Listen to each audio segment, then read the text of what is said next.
আমাদের দেখার দরকার আছে।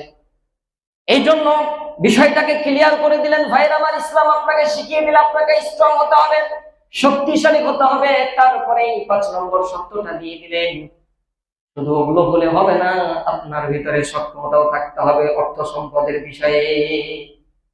এখন আপনার অর্থ সম্পদ নাই, অনেকেই কি করেন আল্লাহকে বেশি খুশি করার জন্য, অনেকেই দেখবেন তিনি বলেন যে আমি হজ করবো, ঠিক আছে, উনি নিজের আত্মাকে কষ্ট দেয়, স্ত্রী সন্তানদের হক নষ্ট করে 1 টাকা 2 টাকা 5 টাকা 10 টাকা করে জমা করে 20 বছর 30 বছরে হজ করে। এই হজ আল্লাহর কাছে কবুল হবে না, কারণ আল্লাহ তাআলা রব্বুল আলামিন তার প্রিয় বান্দা বান্দীকে অনেক ভালোবাসেন।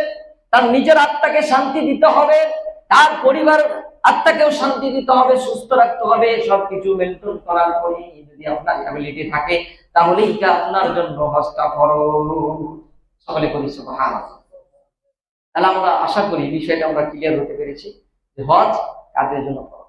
আর যদি বেশি আমরা আল্লাহর নৈকট্য লাভ করতে চাই, মনে করি যে করব, ওই রকম ভাবে যদি নিজের আত্মাকে কষ্ট দেন, পরিবারকে কষ্ট দেন, তাহলে এটা আপনার বোকামি হবে। এখন আল্লাহ ভালো জানে আপনার কি হবে, কারণ শর্ত তো দিয়েই দিয়েছে। এই শর্ত থাকলে কি আপনার হজ, ঠিক না? সম্মানিত দ্বীনি ভাইরা আমার, এই জন্য যে কোনো কাজ, যে কোনো বিষয় করার পূর্বে ওই বিষয়টা সম্পর্কে আমাদেরকে কি করা, জ্ঞান অর্জন করা অত্যন্ত জরুরি। আগে জানতে হবে বিষয়টা সম্পর্কে, তারপরে তখন সেই জিনিসটা করতে হবে। তাহলে আমরা বুঝতে পারলাম হজ সকলের জন্য ফরজ না। হজ হচ্ছে যারা এই 5টা শর্ত পূরণ রাখে, এই 5টা বিষয়ের উপর পারফেক্টলি পরিপূর্ণ অ্যাবিলিটি রাখে, সক্ষমতা রাখে, তাদের জন্য হজ। এখন আমরা জানার চেষ্টা করবো এই হজ করলে আপনার লাভ কি, আপনার উপকার কি। এত এত সাধনা, একটা অর্থের বিষয়, একটা মোটা অঙ্কের টাকার বিষয়, ঠিক কিনা? আপনি এক দেশ থেকে আরেক দেশে যাবেন, আল্লাহর নৈকট্য লাভের উদ্দেশ্যেই তো যাবেন।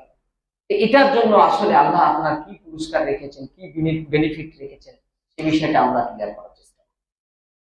সম্মানিত দ্বীনি ভাইরা আমার, হজ হচ্ছে অত্যন্ত গুরুত্বপূর্ণ ইবাদত।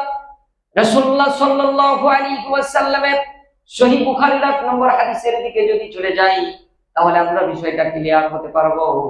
বুনিয়াল ইসলামু আলা খামসিন শাহাদাতি আল্লা ইলাহা ইল্লাল্লাহ ওয়া ইকামিস সালাতি ওয়া ইতাইজ যাকাত ওয়াস সাওমি রমাদান ওয়া হজ্জি লিমান ইসতাতা ইলাইহি সাবিলা। ইসলামের স্তম্ভ হচ্ছে 5টি, সেই 5টি বিষয়ের ভিতরে হজ হচ্ছে একটা। হজ আপনি যদি আদায় করতে পারেন, আপনাকে কি পুরস্কার করবেন, সেই